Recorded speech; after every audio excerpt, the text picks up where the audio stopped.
Bagaimana hukumnya menyukai orang yang sudah dilamar?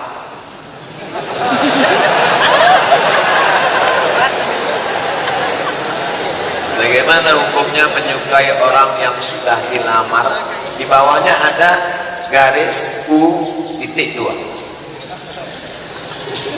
Lagian kenapa lah kau suka sama perempuan yang udah dipinang? Begitu banyak perempuan yang lain. Ustaz, cinta tak bisa memilih, Ustaz. Oh, so sweet. Masya Allah, Ustaz ceramah luar biasa dan penuh karisma. Saya bukan luar biasa, biasa di luar. Saya ingin menanyakan bagaimana cara berceramah dengan cara bertenaga.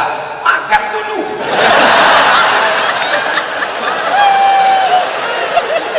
Saya jangan ceramah perut kosong.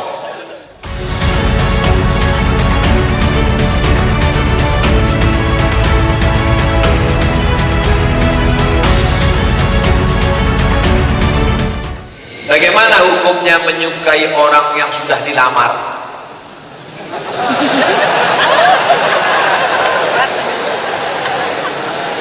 Bagaimana hukumnya menyukai orang yang sudah dilamar? Di bawahnya ada garis U.2. La yahillu li muslimin ayyahtiba fawqa khitbati akhihi. Hadis sahih. Tidak boleh meminang perempuan yang sudah dipinang orang lain. Dua-dua harus menjaga. Laki-laki yang mau meminang menjaga, bapak si perempuan pun mesti tahu hadis ini.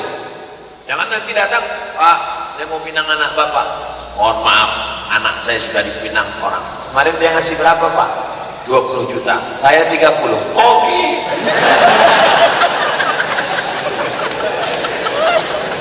Kalau kau mau meminang dia, tanya si bapak baik-baik, Pak, saya mau minang anak bapak. Anak saya ini sudah dipinang sebulan. Kemarin limit waktunya sampai bulan berapa? Kata dia sampai 31 Desember 2019. Tunggu. Kalau jadi mereka nikah, jangan stres. Bunga bukan setangkai, upah bukan seekor. Maka tumbuh hilang berganti, hilang satu tumbuh seribu. Tapi kalau kebetulan nanti pas tanggal 31 Desember ternyata terjadi sesuatu fatal, bapak tuh nelpon, nah yang kemarin tuh batal, alhamdulillah, oh pinanglah dia 1 Januari. Tapi kalau sampai kau rusak hubungan pertunangan, maka boleh bisa menyebabkan putusnya silaturahim. Lagian kenapa lah kau suka sama perempuan yang udah dipinang? Begitu banyak perempuan yang lain. Ustaz, cinta tak bisa memilih, Ustaz. Oh, so sweet. Saya seorang driver ojek online. Kadang saya mendapat orderan wanita yang tidak mahram. Apakah saya berdosa, Pak Ustaz? Karena kalau saya tolak nanti saya dapat berkurang dan sepi. Perlu dibuatkan driver ojek online syariah, hanya menerima ikhwat saja dan akhwat yang tua-tua. Karena mau tidak mau, jika tidak suka pasti akan bersentuhan. Tak mungkin nanti tiba-tiba kau rem mendadak pas mau dipegang, tak mungkin. Tak mungkin ada hijab pasang, tak mungkin. Oleh sebab itu maka kalau ini ditinggalkan tak juga bisa, karena dia mencari nafkah. Oleh sebab itu maka ini bisa disetting, ini bisa diarahkan. Kan ada alatnya, kan ada itu apps, kan ada itu ada programnya. Oleh sebab itu bisa diarahkan. Mudah-mudahan ke depan adalah orang-orang yang mengerti syariah yang masuk ke dalam, sehingga diarahkannya sesuai. Mall aja bisa dibuat, pintu laki-laki, pintu perempuan, bis. Di Swiss ada bis yang disediakan khusus untuk laki-laki, untuk perempuan. Padahal tidak negara Islam. Ketika ditanya, kenapa kalian buat ini? Untuk menghindari pelecehan seksual. Yang punya ajaran tidak, tapi yang mengamalkan orang lain. Islam ini akan diamalkan oleh orang lain. Kebersihannya, ketertibannya, on time-nya, termasuk menjaga kehormatan perempuan. Justru yang mengamalkan sekarang orang lain. Makanya orang barat itu sudah bersih, sudah tertib, sudah on time, sudah menjaga perempuan. Tinggal satu aja lagi mereka yang belum. Asyhadu an la ilaha illallah wa asyhadu anna Muhammadan Rasulullah. Masya Allah, Ustadz ceramah luar biasa dan penuh karisma. Saya bukan luar biasa, biasa di luar. Saya ingin menanyakan bagaimana cara berceramah dengan cara bertenaga. Makan dulu.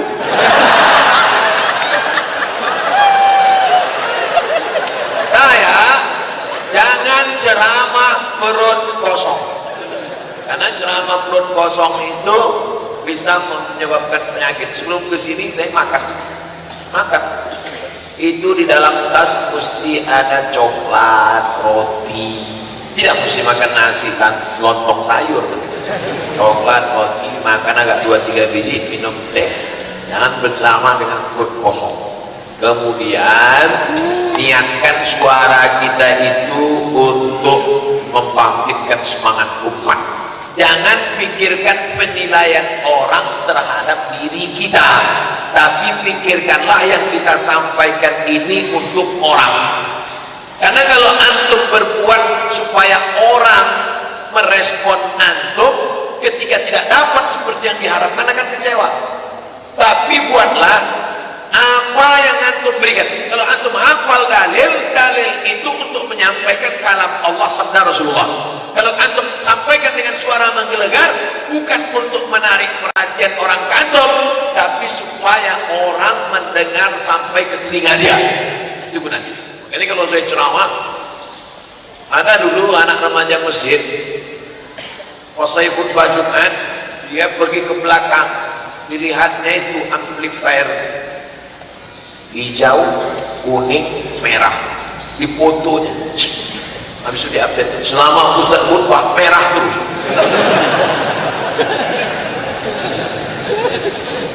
Jadi selalu saya ditanya orang, kenapa suara Ustaz tak habis-habis? Wallahu a'lam, sampai sekarang tak ada saya pakai power bank. Nah, jadi jangan antum berpikir gimana ya supaya orang tertarik ke kita. Bukan begitu cara berpikirnya. Gimana supaya ayat ini sampai, gimana supaya hadis ini sampai, gimana supaya suara ini masuk ke telinga. Adapun orang merespon atau tak merespon itu serahkan kepada Allah Subhanahu wa ta'ala. Yang kedua, bolehkah kita santri mengabdikan momen langka ini Ustaz? Banyak kali kalimatnya, bilang aja nggak ada foto. Nanti diatur oleh Ustaz, antum berbaris, ada yang jongkok, ada yang setengah berdiri, ada yang berdiri berapa, tak per kelas atau per grup. Nanti dibuat kosong situ satu, jadi saya tinggal datang aja. Saya datang. Lalu semua ini semua, satu orang satu selfie, saya pesawat jam 1. Tunggu baris, satu kelas, buat sekosong tengah, jadi saya tinggal datang. Masuk saya ke tengah, update status, like and share. Jika dulu laki-laki dan perempuan pernah berzina, lalu hamil, menikah, lalu kemudian dia bertobat, apakah taubatnya diterima? Innallaha la yaghfiru an yushraka bihi wa yaghfiru ma duna dzalika liman yasha. Diterima apa tak diterima? Sedangkan hukumnya sepasang kekasih yang pernah berzina tidak boleh menikah. At-taibu minadz-dzambi kama la dzambalah. Orang yang tobat dari dosa, maka dia seperti tidak berdosa. Masalah dosa zinanya diampunkan Allah Subhanahu wa taala. Illa man taba wa amana wa amila amalan shalihan. Tiga syaratnya. Illa man taba, kalau dia tobat, wa amana, beriman, wa amila amalan shalihan, ulaika yubaddilullahu sayyi'atihim hasanat. maka Allah merubah dosa-dosanya yang lalu menjadi hasanat. Ini satu permasalahan.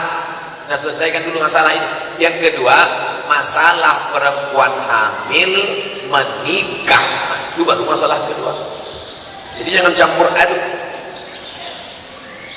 Masalah perempuan hamil menikah, maka menurut mazhab Maliki tidak boleh, dalilnya tidak boleh menyiramkan air di tanaman yang sudah tumbuh.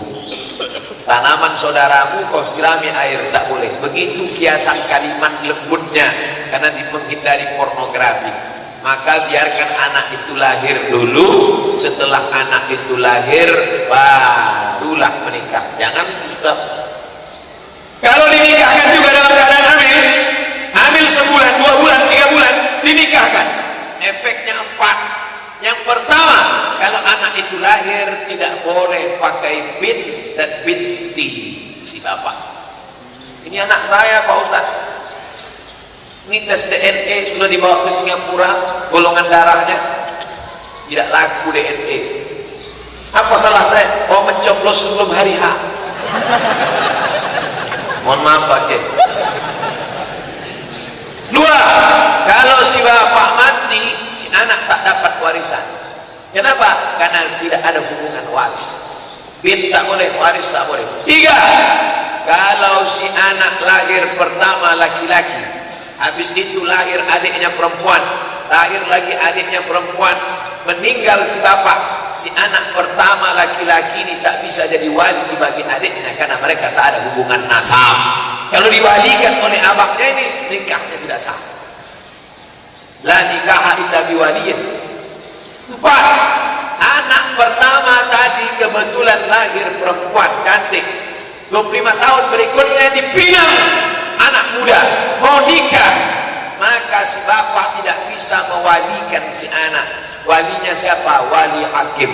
Maka menikahkan perempuan yang sedang hamil itu menimbulkan masalah-masalah baru. Bagaimana caranya tidak timbul masalah ini? Jaga anak kita. Tertulis ditutup botol, do not accept if cell is broken. Jangan terima botol kalau segelnya rusak. Botol 300 ml tidak boleh diterima kalau segelnya rusak, apalagi anak gadis. Tapi alhamdulillah anak-anak gadis kita terjaga kehormatannya. Kenapa?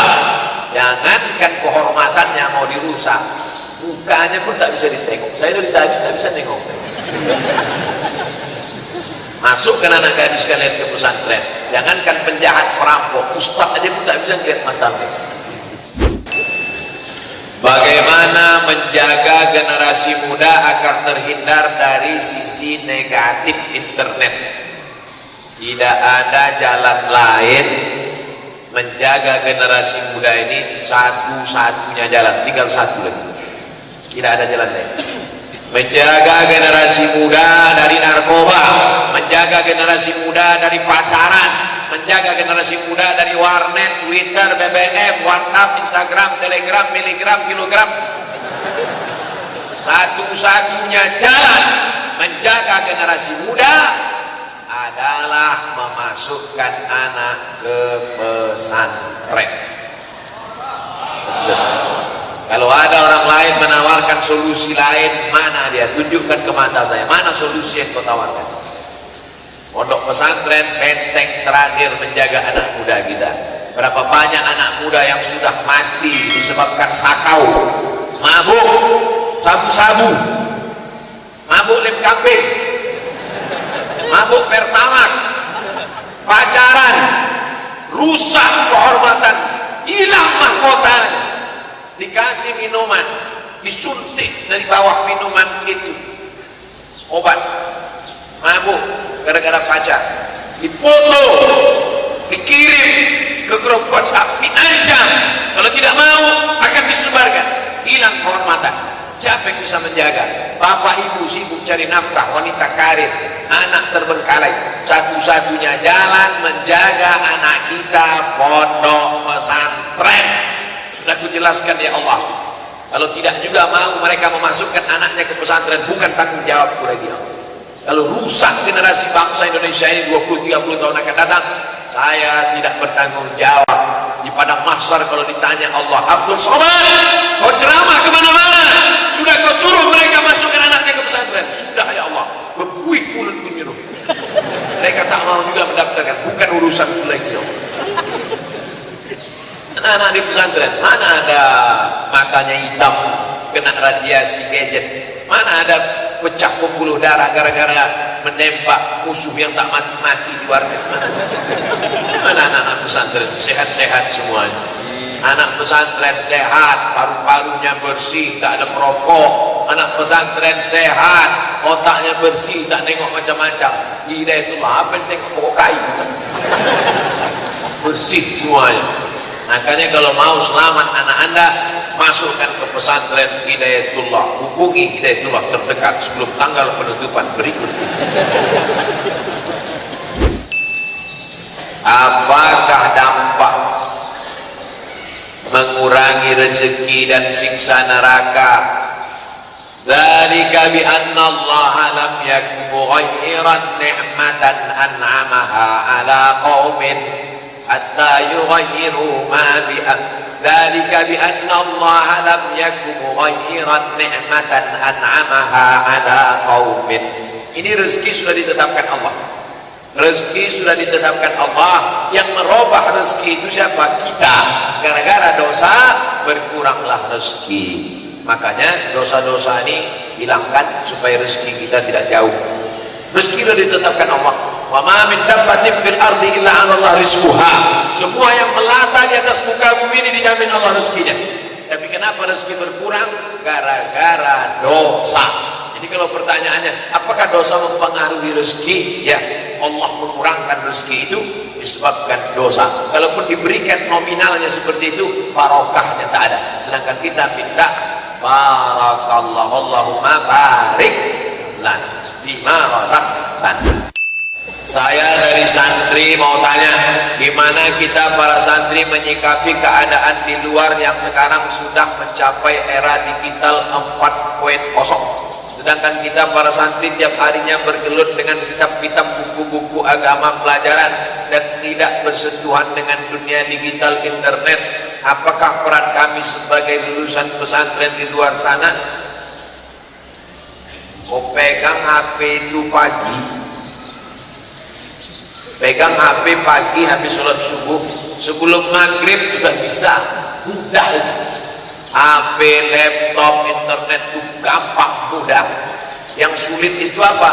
Nahu, sorof, balaghah, mantik, bayan, ma'ani, fikih, wahidul fikih, usul fikih, arud qafi, hadis, takhrijul hadis, mukhtaliful hadis, rijalul hadis, ulumul Quran, nasikh mansuh, waqaf wal ibtida. Itu yang sulit. Jadi 4.0 tak usah berpikirkan. Masukkan dulu materi ini ke dalam kepala, nanti setelah itu di luar mudah, 2-3 kali sudah selesai, mudah. Anu pikir nanti menong kenapa? Pikirkan poin 4.0. Sudah aja yang di luar senang saja. Pegang habis subuh, apalagi anak-anak pesantren ini cerdas semua, otaknya cerdas, mudah menangkap internet. Tapi materi-materi ini dulu yang kau pikirkan, tasrif itu aja dulu hafal. Makanya nanti kalau macam-macam pikiran di mana lah di luar sana, langsung dorobat karena Muhammad na'iman fi firasihi wa sa'at ma'asun wa laibu kulluhu dhalamun wa fardun laisa fiha idza surul harik kalam nalabdun mufidun kastatin ismun wa fi'lun summa harfun kalim sitta sana kam jada samsun qad samadun thayyiban zikri tu qad zaliman dib summa rahman tafus dibdani amda sunan karom. Itu yang susah, yang lain-lain itu senang aja. Jadi tak usah habiskan energi untuk memikirkan mereka yang di luar sana, karena mereka yang di luar sana belum tentu memikirkan engkau yang di dalam.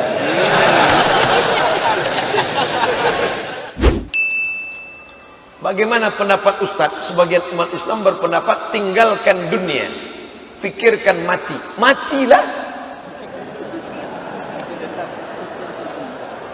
Ini Hajar Aswad, ini rukun Iraki, ini rukun Syami, ini rukun Yamani. Dari rukun Yamani ke Hajar Aswad, Rabbana atina fid dunya Macam mana boleh dapat akhirat hasanah kalau fid dunianya kacau balau? Oleh sebab itu maka sesiapa dulu sebelum dia ikut tazkirah, sebelum ikut mengaji, dia sibuk bisnis, dia sibuk dengan dunia. Selepas dia mengaji, dia tinggalkan bisnis dia tinggalkan politik. Manakala kita tanya, awak, saya nak mati saja. Oh, habislah dunia diambil orang lain. Habis dunia diambil orang lain. Bila orang Islam tidak ambil peluang ini, maka peluang ini akan diambil orang lain. Umat Nabi Muhammad SAW, Umar bin Abdul Aziz, Umar bin Khattab, Salahuddin Al-Ayyubi, itu orang-orang yang menggenggam dunia. Tapi dunia digenggam bukan untuk dunia. Dunia digenggam sebagai wasilah menuju amal akhirat. Maka sila ambil peluang-peluang ini, jangan tinggalkan dunia. Ad-dunya mazra'atul akhirah. Dunia hanya tempat menanam, nanti hasilnya akan kau tuai di akhirat. Saya bila diundang ke ibu pejabat atau di kantor-kantor, Ustaz, tolong Ustaz cerita mati, sebab kita ni sudah hanyut dengan dunia. Saya luruskan, ini tak betul. Dia anggap saya ni Ustaz mati. Ayat paling panjang di akhirat bukan ayat tentang mati. Buka surah Al-Baqarah ayat 282. Ayat tentang apa? Ayat ekonomik, tentang bagaimana menulis hutang piutang. Ya ayyuhalladzina amanu, hai orang-orang beriman, idza tadayantum bidainin, kalau kamu menjalin hutang piutang ila ajalin musamma, sampai masa tertentu, faktubu, tulis. Wal yaktub bainakum katibun bil adl, angkat satu orang penulis yang adil.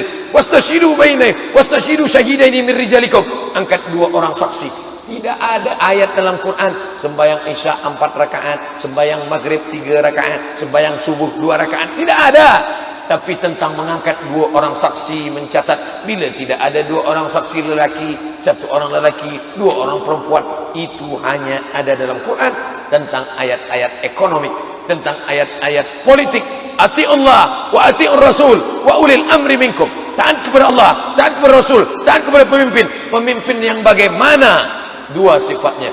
Innallaha ya'murukum an tu'addul amanat, amanah. Wa idza hakamtum bainan nas an tahkumu bil adli, amanat dan adil.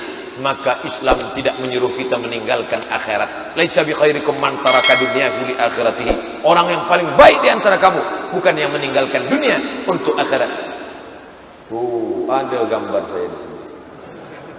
Bagi sesiapa yang tak boleh memandang dari jauh, dia pandang. Bagi puan-tuan yang ada di belakang, dia boleh. Ini pun menjadi amal kebaikan semuanya. Faman ya'mal misqala dzarratin khairan yarah. Sebesar biji sawi pun amal engkau akan dinilai di hadapan Allah Subhanahu wa taala. Jadi kita robahlah cara pandang kita tentang kehidupan. Jangan sampai kita meninggalkan dunia, nanti dunia diambil oleh orang lain, anak kita tidak lagi dapat memimpin dunia. Saya seorang jurutera. Bagaimanakah tugas saya sebagai jurutera engineer dapat dijadikan landasan bagi menjalankan tugas saya sebagai khalifah?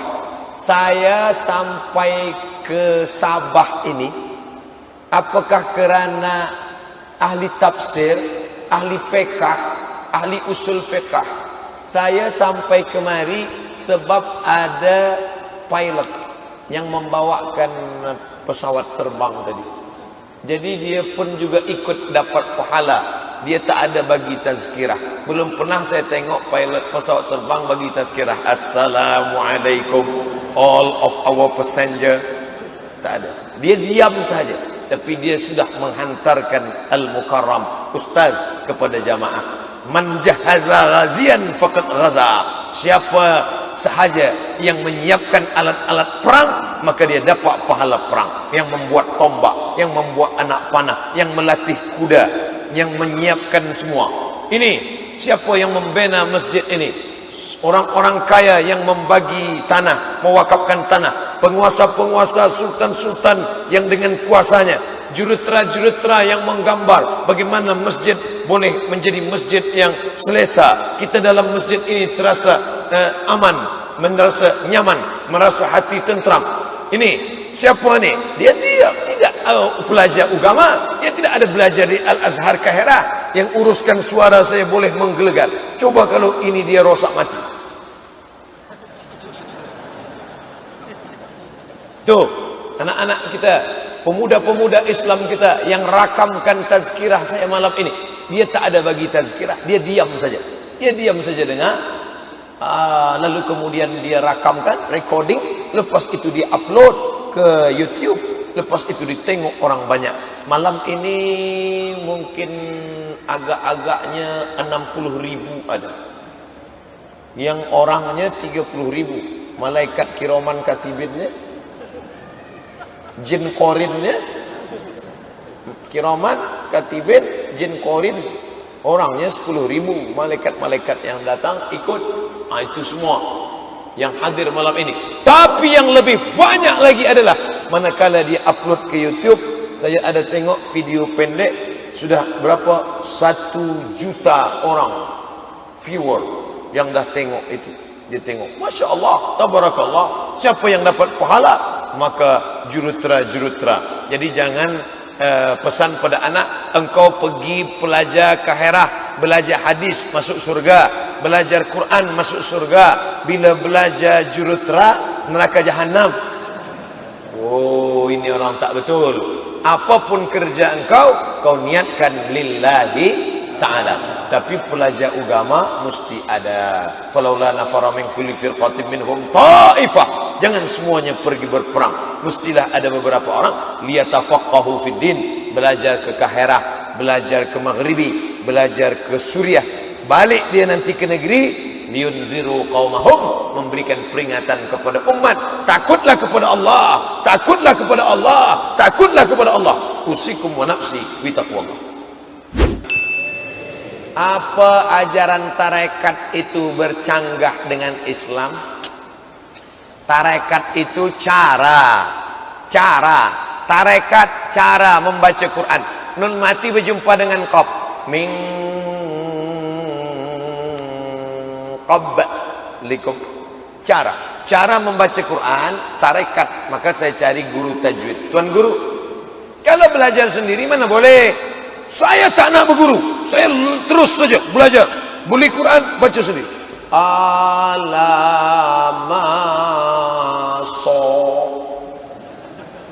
Sebab dia tak tahu tarekat, cara baca dia macam mana. Tapi manakala guru datang, oh bukan begitu cara dia. Alif lam mim sad. Mana ada dal di situ? Kan sad. Kenapa ada dal qalqalah? Quran itu bukan turun kertas melayang-layang dari langit. Quran itu suara Jibril didengar Nabi, suara Nabi didengar sahabat, suara sahabat didengar sahabat, suara sahabat didengar tabi'in, suara tabi'in dengar tabi'in. Kita mendengar, ikut saja. Kaf ha ya ain sad. Mana ada huruf dal? Ikut saja. Begitu dulu Nabi mendengar daripada Jibril, mutawatir. Nah, itu cara dalam tajwid. Nah, macam mana berzikir? Berzikir, datanglah Imam Abul Hasan Asy-Syazili. Maka dibuatnya lah begini caranya. Dinisbatkan kepada dia tarekat Syaziliyah. Bahauddin Naqsyabandiyah. Abdullah Syattari, tarekat Syattariyah. Ahmad Al-Badawi, tarekat Ahmadiyah. Abdul Somad, tarekat Somadiyah. Nama orang itu. Saya tanya kepada Syekh Muwaffaq, Syekh, ya, bagaimana Abdul Hasan Syazili? Abdul Hasan Syazili mengambil ayat Quran, hadis Nabi, ayat Quran, hadis Nabi, dia kumpulkan menjadi sebuah kumpulan zikir-zikir. Menurut dia, inilah yang sesuai untuk murid-murid saya. Maka kalau ada orang bertanya pada saya tentang tarekat, saya ambil jawaban Syekh Ali Jum'ah dalam kitab Al-Bayan lima yushghilul adhan. Selama dia bertumpu pada Quran dan Sunnah, tidak menjauh daripada Quran dan Sunnah, bacaan-bacaannya mu'tabar, bersanad, bersilsilah kepada Nabi, mursyidnya siapa?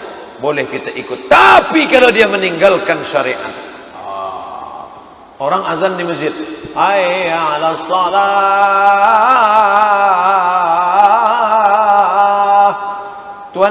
syekh tarekat tak ke masjid? Itu orang zahir saja. Kita orang batin. Saya dah di Mekah dah ni. Tak betul. Idza ra'aita ar-rajul, bila kau tengok ada seorang lelaki yatiru fil hawa, terbang di atas awan, yamshi 'alal ma, berjalan di atas air, la tartar, jangan kau tertipu, jangan kau terpedaya. Kenapa? Kerana syaitan pun mampu melakukan itu. Syaitan mampu terbang di awan, syaitan boleh berjalan di atas air, tapi kau pandanglah bagaimana istiqamah di dalam syariat. Maka tasawuf kita ikut hanya tasawuf Junaid al-Baghdadi dan Abu Hamid al-Ghazali yang bertumpukan kepada Quran dan sunnah Nabi Muhammad sallallahu alaihi wasallam. Ustaz Somad, tuan guru kami, syekh tarekat kami tidak solat Jumat. Tanya dia kenapa dia tak sembahyang Jumat. Tuan guru, kenapa tak sembahyang Jumat? Saya sembahyang Jumat di Makkah. Macam mana tu Ustaz Somad? Tuan guru kami sembahyang Jumat di Makkah. Kampung kamu di mana? Di Sumatera. Sumatera, Indonesia. Iya. Kalau di Sumatera pukul 12 siang azan zuhur, di Makkah baru pukul 8 pagi. Guru kamu sembahyang Jumat pukul 8 pagi di Makkah. 8, 9, 10, 11, 12, 4 jam beza daripada Sumatera. Maka jangan mahu tertipu dengan cakap, tertipu dengan jubah. Dia pakai jubah 3 lapis, sorban besar, angguk-angguk. Apa dia angguk kan? Tapi pandanglah pada istiqamah di dalam syariat. Baca kitab Al-Luma' yang ditulis oleh Imam Saraj At-Tusi. Ada seorang syekh ingin berjumpa, katanya ini wali Allah. Kita esok murid-murid kita nak jumpa wali Allah, kita tengok wali Allah ini. Manakala mereka sampai ke masjid, orang yang didakwa sebagai wali Allah itu meludah, meludah dalam masjid. Terus saja dia bawa murid-murid, mari kita keluar daripada masjid. Kenapa tuan guru? Ini bukan wali Allah, ini wali syaitan. Dari mana tuan tahu dia wali syaitan? Sebab dia meninggalkan syariat, meludah dalam masjid. Manakala dia melanggar daripada syariat, maka dia bukan wali. Makanya ada wali Allah, ada wali syaitan. Mudah-mudahan kita terselamatkan dari tipu daya ini, insyaAllah. Amin ya rabbal alamin. Kenapa dan mengapa berinfak itu sangat dituntut dalam Islam? Itulah yang sudah saya jelaskan tadi. Pertanyaan ini dibuat sebelum saya bagi tazkirah. Ustaz tahu dari mana? Sebab dia pakai ketik printing. Sudah saya jelaskan tadi. Bagaimana membudayakan amalan berinfak bersedekah di kalangan umat Islam? Bagaimana caranya? Allah bisa karena biasa. Begitu kata pepatah orang Melayu. Kenapa dia boleh buat? Sebab dia buat setiap hari. Dia buat setiap hari. Kita bagi duit pada anak. Kita bagi RM5, RM10. Bagi.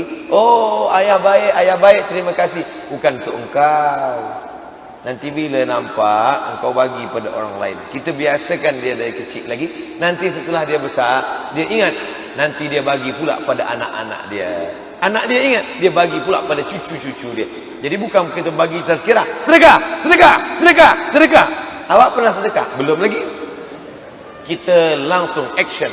Kita bagi perbuatan. Lisanul hal, perbuatan afsah min lisanil maqal. Perbuatan lebih daripada setakat cakap ucapan sahaja. Maka kita galakkan, kita ajak umat, kita ajak anak-anak, kita buatkan tabligh akbar, pengumpulan wang untuk saudara di Palestin. Tabligh akbar, pengumpulan wang untuk saudara di Rohingya. Ini terus, itulah yang akan membuat kita selamat dunia akhirat, insyaAllah. Amin. Saya mimpi almarhumah ibu saya minta makan kepada saya. Apa artinya? Ummi matat, makku mati, meninggal dunia.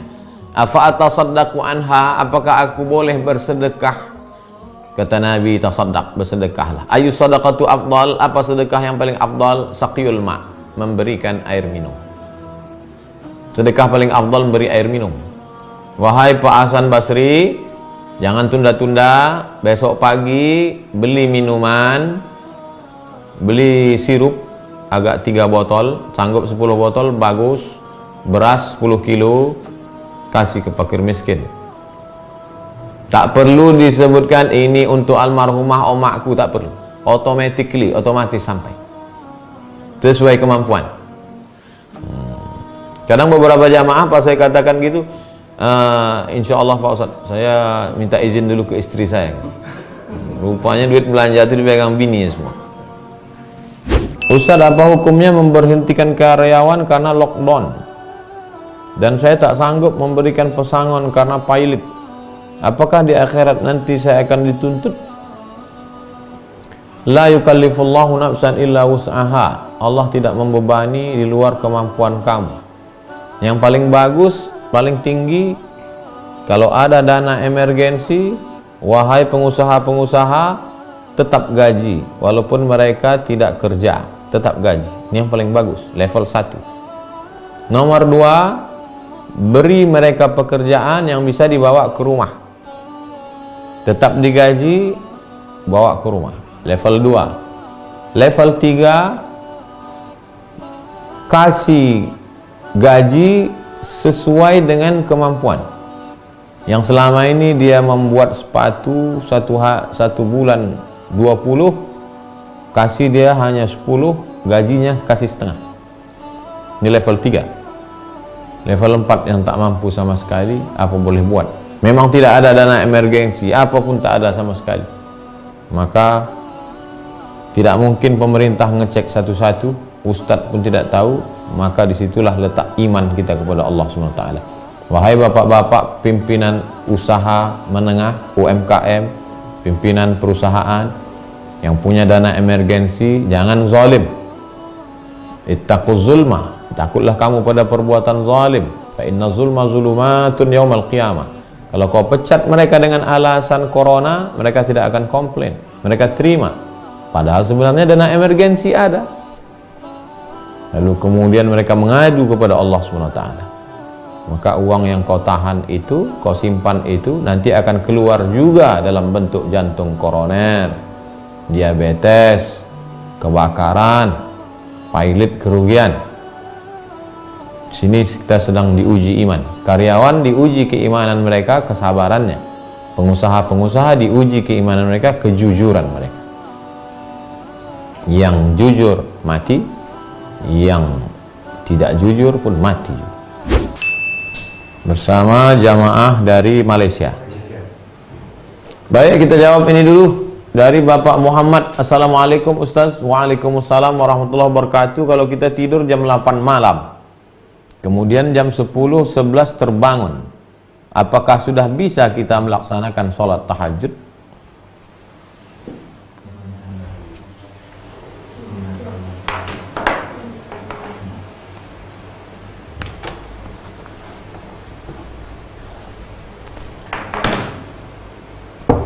Dua belas, 6, 3, 9, 7, 8, 10, 11, 1, 2, 4, 5. Kapan yang dimaksud dengan malam itu? Untuk kita di Sumatera, masuknya waktu tahajud itu adalah ba'dal isya, setelah isya jam 8. Kapan dia berakhir? Berakhirnya ketika azan subuh. Untuk kita di Sumatera jam 5. Maka waktu terbentang dari jam 8 ke jam 5 ini disebut dengan waktu tahajud. Tidur jam 8, bangun jam 10, tahajud. Jangan kan jam 10, jam 8.15 pun tahajud. Tapi tidak waktu afdal. Namanya waktu mafdul. Waktu itu dua, waktu afdal, waktu mafdul. Jadi kalau begitu berapa jam waktu? 1, 2, 3, 4, 5, 6, 7, 8, 9. Jadi waktu tahajud itu 9 jam. Katanya Nabi sholat itu sepertiga malam, Pak Ustadz.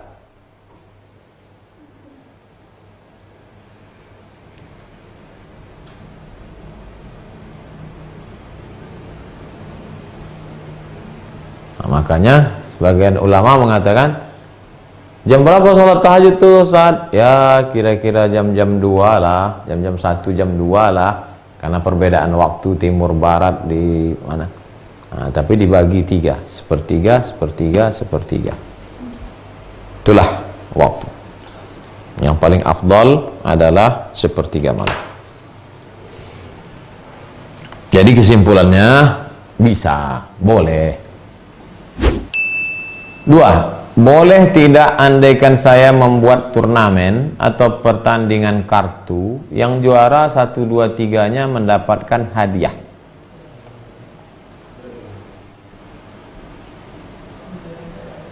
Hadiahnya dari duit mana? Pesertanya 10 orang. 1 orang dikenakan uang pendaftaran 1 juta. 10 orang 10 juta. Yang juara 1 7 juta, juara 1 5 juta, diambil dari uang pendaftaran judi, haram. Oh, nggak ada Pak Ustadz, ini nggak ada uang pendaftaran, pokoknya bebas datang daftar hanya untuk anak muda supaya semangat aja, ini sebagai pancingan aja. Dari mana kau uang hadiahnya? Hadiahnya dari ada donatur kita, boleh. Tapi kalau bisa janganlah turnamen kartu. Buatlah turnamen lomba azan, turnamen lomba silat, turnamen lomba yang ada ketangkasannya, membangkitkan semangat, yang mendekatkan kepada pemuda hijrah. Itu ada nilai religinya di dalam. Dari rezeki dini, Ustadz, ada sebagian besar berpendapat setelah melakukan hubungan suami istri tidak boleh melakukan aktivitas apapun sebelum mandi wajib. Apakah benar itu Ustadz? Dia berwudu. Setelah berwudu, karena Nabi SAW idza qada hajatahu tawadda'a. Nabi SAW setelah qada hajatahu, dia berwudu, baru kemudian dia tidur. Itu dalil boleh aktivitas, karena tidur adalah perbuatan. Seandainya tak boleh, pasti Nabi mewajibkan mandi. Nah, jadi setelah dia berwudu, maka dia boleh melakukan aktivitas. Tapi seafdal-afdal, sebaik-baiknya adalah dia mandi. Kalau dia tak bisa mandi, bagaimana? Tayamum. Cukup dengan tayamum. 4. Ummu Asiyah, apakah sah menurut mazhab Syafi'i jika sholat subuh qadha kemudian tertinggal lupa doa kunut?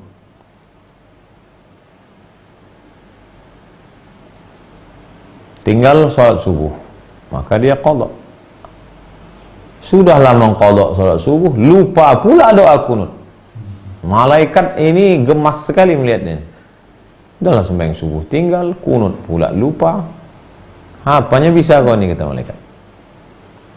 Maka cukup dia sujud sahwi. Kalau ingat kunutnya lupa sebelum salam, sujud sahwinya sebelum salam. Allahu Akbar, subhanaman la yanamu wa la yashu. Allahu Akbar. Sujud sekali lagi. Allahu Akbar, subhanaman la yanamu wa la yashu. Allahu Akbar. Baru salam. Assalamualaikum warahmatullah. Kalau ingatnya setelah sujud, setelah salam itu sujud sahwi. Assalamualaikum warahmatullah. Assalamualaikum warahmatullah. Sujud sahwi. Allahu Akbar. Subhanaman la yanamu wa la yashu. Allahu Akbar. Allahu Akbar. Subhanaman la yanamu wa la yashu. Dah. Sekarang baru ingat Pak Ustadz. Udahlah itu udah lama dah. Terakhir, M. Siska. Ustadz, bapak saya sakit stroke ringan, tapi ingatannya tak normal lagi. Apakah saya masih punya kewajiban untuk membimbing sholatnya? Dia tidak wajib sholat karena tak cukup syarat. Syarat wajib sholat muslim, baligh, berakal. Bapak ini baligh. Balik umurnya sampai usia balik, tapi akalnya tak ada, tak cukup. Kalau dia kadang-kadang ingat, kadang-kadang tidak, waktu dia ingat itu wudu kan, ajak dia sholat. Dalam sholatnya itu dia lupa, batal sholatnya. Oh, dia memang tak ada ingat sama sekali Pak Ustaz, maka dia tak wajib sholat karena tidak cukup syarat, tak ada akal. Bismillahirrahmanirrahim dengan nama Allah yang maha menyembuhkan. Bismillahirrahmanirrahim dengan nama Allah yang menunaikan segala janji. Bismillahirrahmanirrahim dengan nama Allah yang menyehatkan. Ishfi mardana, sembuhkanlah saudara kami yang sakit. Bapak M. Siska syifaan ajilan, kesembuhan yang segera, la yughadiru saqaman birahmatika ya arhamar rahimin. Banyak-banyak berdoa, bacakan Al-Fatihah, bertawassul kepada Allah dengan Al-Fatihah. Setelah baca Al-Fatihah, ya Allah dengan kemuliaan surah Al-Fatihah ini, sembuhkanlah ayahku, panjangkanlah umurnya, sehatkanlah badannya, berikan kekuatan iman dan Islam, berikan istiqomah. Baca Al-Fatihah, habis baca Al-Fatihah baru doa, tawassul dengan Al-Fatihah, ditutup dengan salawat.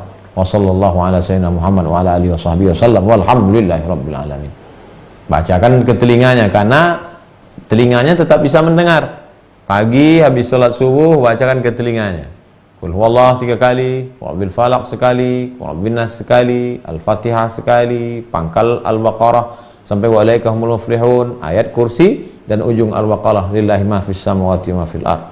Begitu juga mau tidur atau direkamkan di MP3, diberikan earphone supaya didengar, supaya tenang hatinya. Wa idza quri'a al-Qur'an, kalau dibacakan Quran fastami'u lahu, dengar baik-baik, wa ansitu, supaya tenang, diam, la'allakum turhamun, turun rahmat Allah Subhanahu wa taala. Wallahu a'lam bissawab.